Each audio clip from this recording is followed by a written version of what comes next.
We're back, and Nancy, what could possibly be more different than a Ram truck than the car you're going to test now? Mazda Miata, that's right. It might be the only true roadster out there for under 25 grand. It's not that they don't make them like they used to, it's that they don't make them anymore. Shopping for a classic roadster means having to choose something used and then deciding between bad and worse. If it has a good body, the engine needs work. And if the engine sings, the body's rusted out. And if you can get both, well, then it's priced sky high. Why not just get a Miata?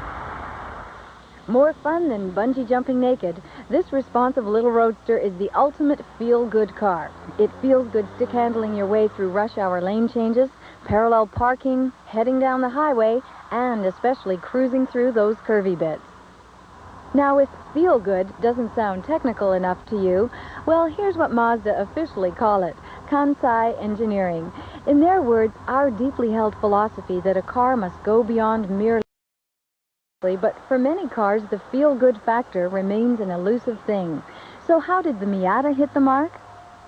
Well, for starters, the first bit of feel-good engineering is that this rear-wheel weight distribution, just the kind of figure to slither through those curves.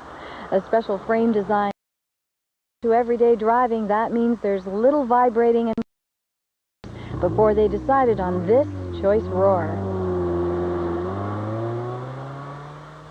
That's not to say it doesn't have a few little idiosyncrasies. They're just not of the classic roadster variety. No problems with engine or electricals here. Just nitpicky things. Like this bullet-style door handle. I'm left-handed, but it's obviously for right-handers. Now, this being a two-seater, you tend to sit things on the passenger seat or in the passenger's footwell, and with the park brake up, well, it gets in the way trying to drag things back and forth. I didn't like that. If you're tall, the sun visor might be a adjusting your seat for the visor just so you can see important things like traffic lights. A couple of things I liked. In the center console, there's remote releases for both the trunk and the fuel filler. And an extra button mounted here for the pop-up headlights. After 5 years, the Miata still looks the same, but there are some feel-good enhancements for this year's model, mostly invisible though. A brace bar behind the seat back, improved body rigidity, and a move up from the original 1.6-liter engine to a 1.8-liter double overhead cam 4-cylinder. Not to mention 13 more horses. Power output is 128 horsepower at 6,500 RPM. Fuel economy is 12.3 liters per 100 kilometers in the city and 10.1 on the highway. Prices for the 5-speed start at $20,555. Shifting is spirited and uses a short shifter knob and particularly short throws, 1.8 inches actually, if anybody's measuring, and in that respect it reminds me of a joystick. But I sometimes had a hard time finding fourth on the downshift, not my favorite moment in this car. Since this car is a convertible, the first thing car critics look for is problems with body flex or structural rigidity. How does the Miata measure up? I'll put it like this. The company claims the body structure is so rigid that adding a roof wouldn't make it any stronger. Which is a good thing, because the Miata is a drop-the-top, wind-in-your-face kind of car. You could say the classic roadster came back, and it's better. Well, now... Okay. Well, you know, it's interesting. Nobody else has really tackled this niche. When you think about the competition, who do you think of? I can't really name anyone that's a direct competitor for the Miata. Well, that's true. There isn't. And, you know, I think that ultimately the Miata will have a very important role in the history of the motor car, because I think it's a unique product. But it's a great product. And, you know, maybe nobody...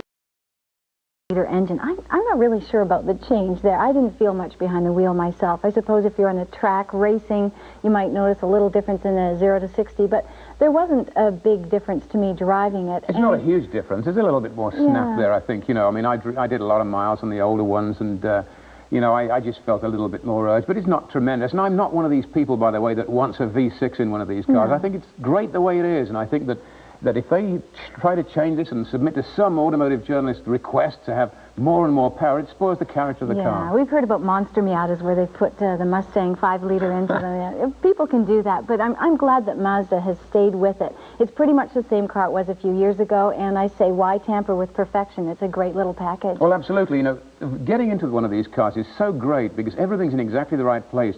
The steering wheel's in the right place.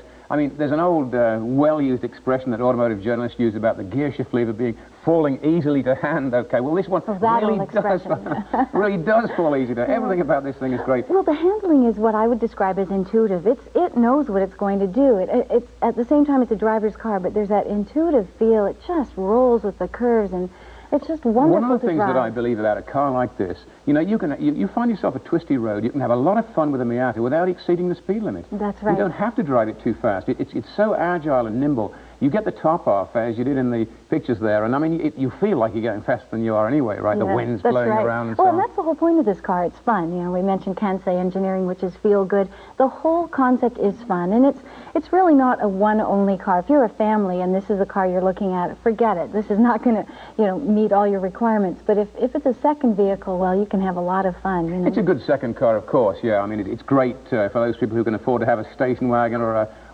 4x4 Sport Ute of some kind and have one of these to back it up is great. Or for young people who just don't need the extra space, but it's really a pure fun car. If I owned one, I'd kind of keep the top off. I'd take the top off permanently and I'd keep it in my garage and just take it out on sunny days. Yeah, speaking of which, you can get the hardtop. If you must have a convertible in winter, the hardtop is about, I think, $1,600. And it comes great. packaged with a couple of other things. Right. Now, what I didn't like about the Miata, just two small things. The sun visor visibility could be a problem if you're a tall person, and I didn't like the placement of the parking brake. On the upside, handling was wonderful. It's got that feel-good engineering, a lot of fun to drive, and increased horsepower this time around, and the price is always great. In the marketplace, well, it's really hard to say if there's anything that comes up against the Miata, but if you're looking for something with an open top, maybe the Honda Civic Del Sol, and quite possibly the Alfa Romeo Spider if you can find one. Yeah, which is going to be gone from the marketplace soon. What about driving dollar value? Now, so you must have liked this one. I liked it a lot. I gave it 7/8 of a tank. Great. Well, I'd probably concur with that. Okay, stay with us. We'll be back with one of your letters.